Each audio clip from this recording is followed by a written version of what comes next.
Comentário bíblico com Mari Persona. Lucas 19, versículos 1 ao 27. Existe um versículo que fala eu acho que é Timóteo, não é? Que fala de sabermos dividir adequadamente a palavra de Deus.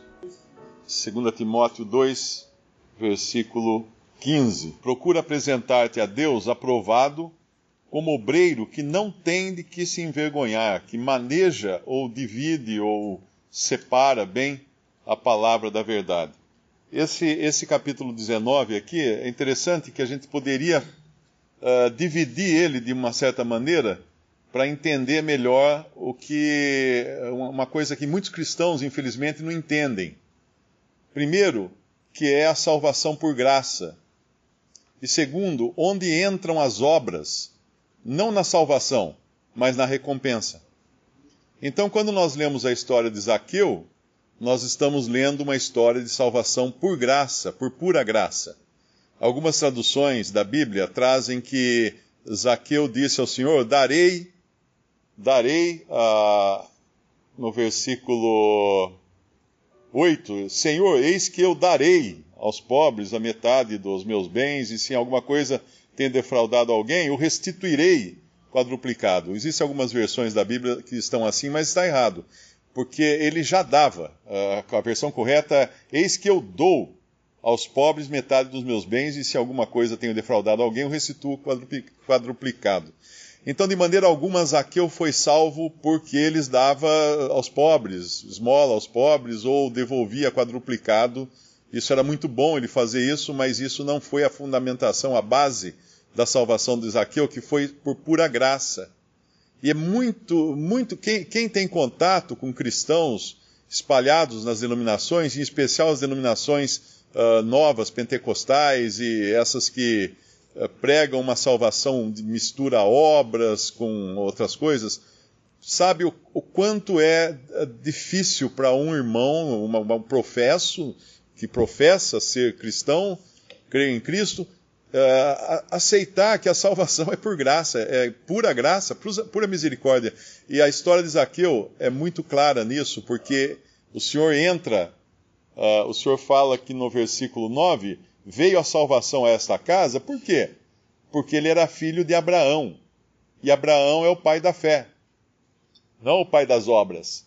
Se Abraão foi justificado pelas obras, tem de que se gloriar, mas não diante de Deus, escreve Paulo em Romanos capítulo 4.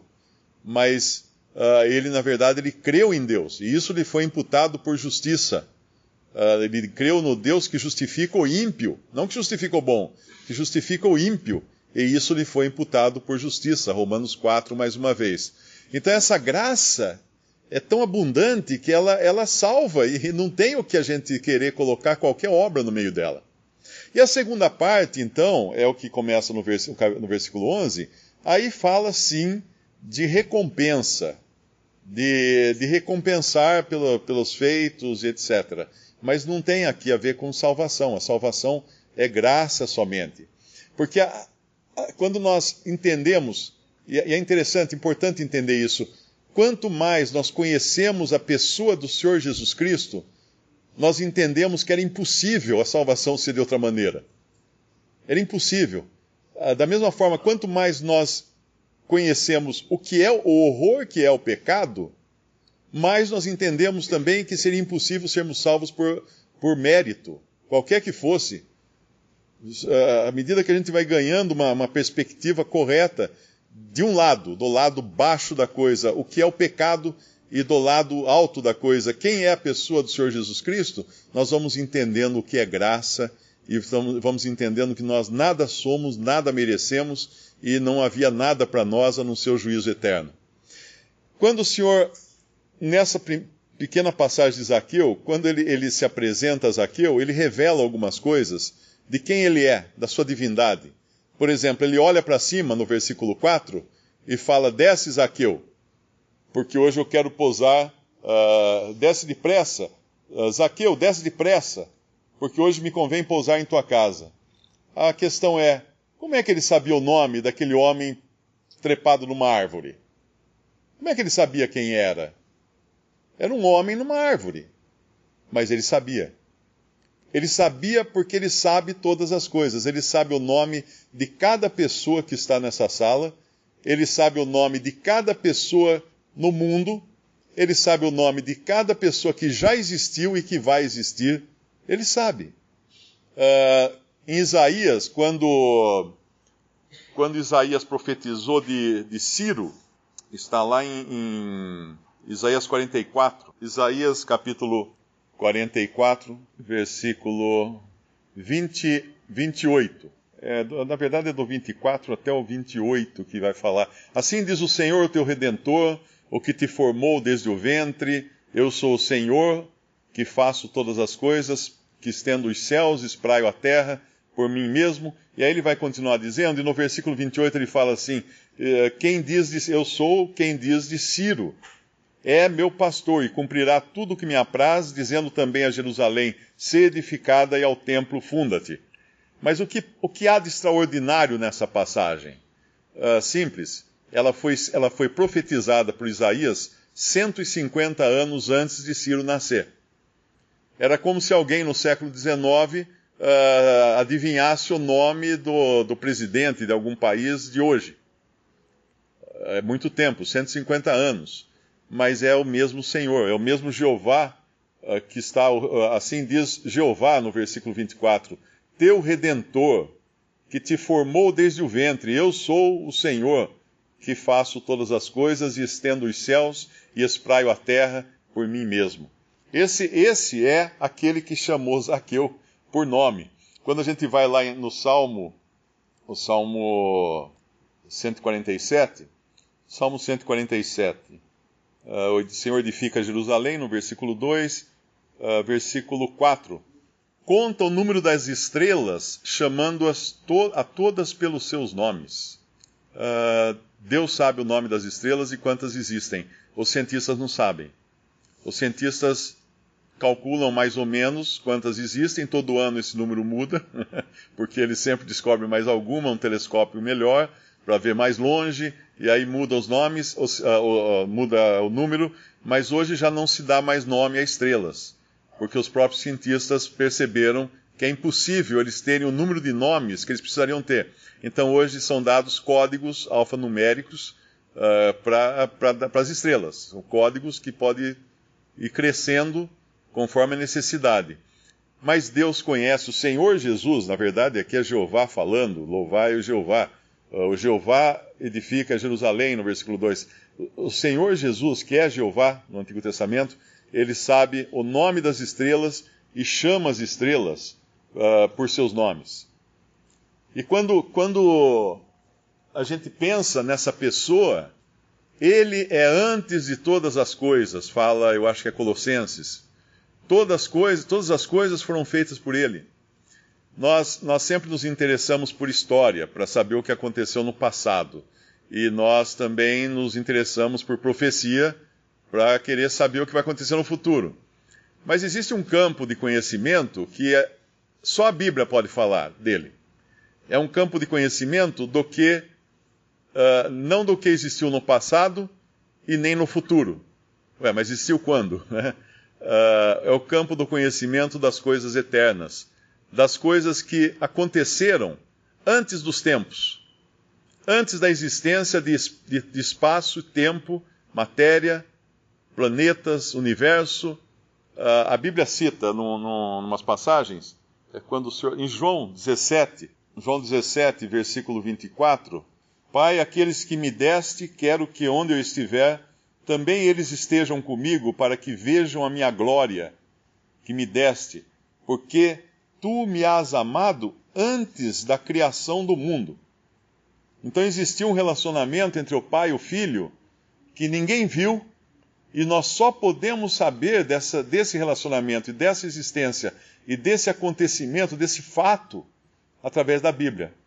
É impossível, nos livros de história não tem, é impossível qualquer cientista tentar descobrir, porque ele foi feito, isso aconteceu, esse amor do Pai, que nunca começou e nunca vai terminar, ele ocorreu aqui nesse momento que o Senhor está falando aqui, antes da criação do mundo. E o mais incrível agora, voltando àquela questão da dificuldade de muitos não entenderem o que é a salvação por graça, é que quando o Senhor fala de salvação, Ele também fala antes da criação do mundo. Lá em Efésios capítulo 1, uma passagem bem conhecida, bendito, versículo 3, bendito o Deus e Pai de nosso Senhor Jesus Cristo, o qual nos abençoou com todas as bênçãos espirituais nos lugares celestiais em Cristo, como também nos elegeu nele, antes da fundação do mundo, para que fôssemos santos e irrepreensíveis diante dele em amor, e nos predestinou para filhos de adoção por Jesus Cristo, para si mesmo, segundo o beneplácito de sua vontade. Quando aconteceu isso? Antes da fundação do mundo. Então, os salvos, eles foram eleitos antes da fundação do mundo. Portanto, a salvação não poderia depender do salvo, porque ele nem existia quando Deus determinou que ele seria salvo, por eleição. Ele não existia. Como é que ele ia interferir nisso? Como é que ele ia dar um palpite, ou ele ia dar uma esmola que definisse o seu destino? Impossível, porque Deus fez isso antes da fundação do mundo. Também quando Pedro fala na sua primeira carta, ele fala do cordeiro que Deus havia escolhido também antes da criação do mundo. Então o próprio sacrifício de Cristo, ele é anterior ao tempo, ele é anterior ao espaço e tempo, ele é eterno, ele foi resolvido, se a gente pode dizer assim, é difícil falar de um tempo sem tempo, né? Mas ele foi resolvido antes da fundação do mundo, fala Pedro na primeira epístola de Pedro. E quando a gente vai para Timóteo, 2 Timóteo, 2 Timóteo capítulo 1, versículo 9, que nos salvou e chamou com uma santa vocação, não segundo as nossas obras, mas segundo o seu próprio propósito e graça, que nos foi dada em Cristo Jesus antes dos tempos dos séculos. Eu acho que tem uma tradução que fala antes dos tempos eternos. Agora, eu acho que foram 5 versículos esses. Se alguém argumenta que vai precisar fazer alguma coisa para ser salvo, a questão é como ele vai fazer alguma coisa que vai mudar aquilo que Deus determinou antes da existência de todas as coisas, inclusive dessa pessoa que poderia querer ser salvo pela sua própria conduta. E é por isso que agora, dito isso, né, no capítulo 19 de Lucas, a gente pode entrar na questão das obras, na questão que não é para merecimento de salvação, mas é aqui, como a gente vai ver depois, é merecimento de recompensa, e no caso do cristão, o que é aquilo que chama de galardão para o dia se bem que aqui é muito mais ampla a coisa, né, porque ele está falando também no contexto do reino, mas para o cristão é quando nós estivermos no tribunal de Cristo, e todas as coisas que nós fizermos serão ali reveladas, e cada um receberá de Deus o louvor. O caráter do judeu fica bem claro, né, esse contraste, também na própria história de Zaqueu, porque ali existem dois extremos, existe Zaqueu e existem os judeus. Claro que Zaqueu era judeu, né, mas aí quando fala judeus aqui, geralmente fala da classe de fariseus e escribas e anciãos. Quando ele, no versículo 6, a gente vê a disposição de Zaqueu. Esse é o pecador que recebe por graça a salvação, e ele tem um conceito de quem é Jesus. Apressando-se, desceu e recebeu-o com júbilo. Tem uma versão que fala assim, recebeu o gostoso. Acho que tem, não sei se tem uma versão que fala assim, né? Recebeu o gostoso. Imagina o prazer que ele tinha de receber o Senhor Jesus na sua casa. E o versículo 7, aqui está o judeu. o religioso. E vendo todos isso, murmuravam dizendo que entrara para ser hóspede de um homem pecador. Ora, aquele que sabia o nome de Zaqueu, aquele que sabe o nome de todas as estrelas do universo, aquele que sabe todas as coisas, será que ele não sabia que Zaqueu era um homem pecador? Claro que sabia, porque ele vai falar depois no versículo 10, é como se ele desse um tapa-boca aqui nos judeus que criticaram, né? Porque o Filho do Homem veio buscar e salvar o que se havia perdido. Essa era a missão, essa era a função dele. Entrar na casa de todos os Zaqueus que existissem nesse mundo para salvá-los. Não na casa daqueles que não sabiam nem quem ele era, nem que não tinham noção de quem era Jesus. E mais adiante, aqui na parábola das minas, eu acho que outra versão fala talento, se não me engano, ele vai encontrar um aqui, que é aquele que tem um conceito o mais desfavorável possível do seu Senhor. Todos eles procuraram investir aquilo que receberam, trabalhar, ganhar, render aquilo, para poder dar uma parte, para devolver o rendimento, e foram assim recompensados. Mas tem um, no versículo 21, ele diz, no versículo 20, ele fala assim: Senhor, aqui está a tua mina, que guardei num lenço, porque tive medo de ti, que és homem rigoroso, que tomas o que não puseste e cegas o que não semeaste. Essa é a noção que não só os judeus tinham de quem é Deus, de quem é o Senhor, mas é também o conceito que a maioria das pessoas tem de Deus, que é um homem rigoroso, vingativo, toma o que não puseste, cegas o que não semeaste. Esse é o conceito que o homem faz de Deus.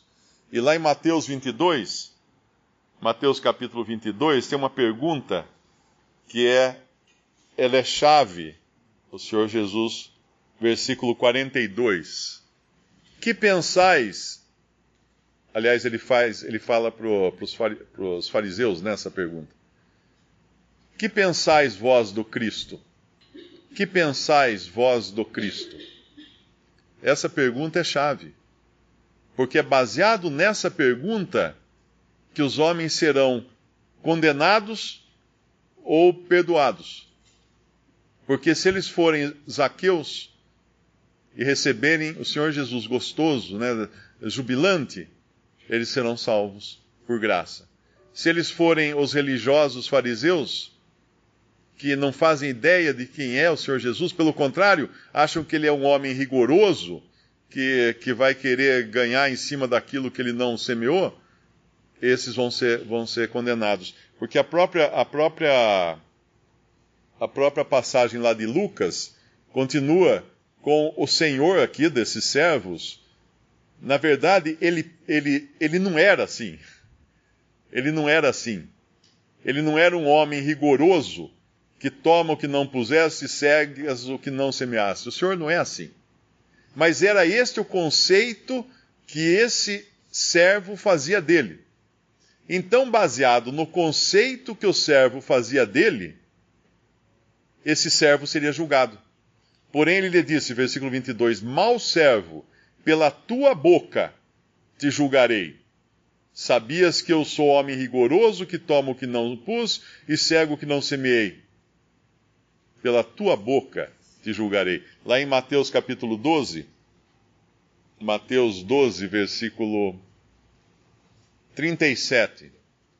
Versículo 36. Mas eu vos digo que de toda palavra ociosa que os homens disserem, hão de dar conta no dia do juízo, porque por tuas palavras serás justificado, e por tuas palavras serás condenado.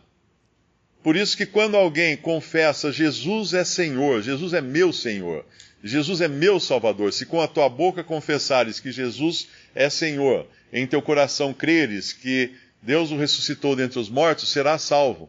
Porque com a boca se faz confissão e com o coração crê, não lembro o resto do versículo, mas é a confissão da pessoa, a resposta àquela pergunta, que pensais vós de Cristo?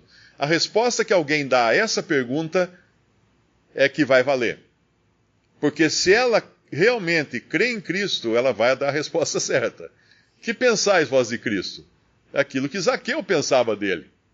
Ainda que, mesmo que fosse ignorante de tudo, como o cego que foi curado, dá a glória a Deus porque esse homem é pecador, os fariseus disseram a ele, ele responde, se é pecador eu não sei. Mas uma coisa eu sei, eu era cego, agora eu vejo. Então, o conceito que a pessoa faz de Cristo é o que vai condená-la ou vai salvá-la. Porque por tuas palavras serás justificado, e por tuas palavras serás condenado. Visite Respondi.com.br. Visite também 3minutos.net.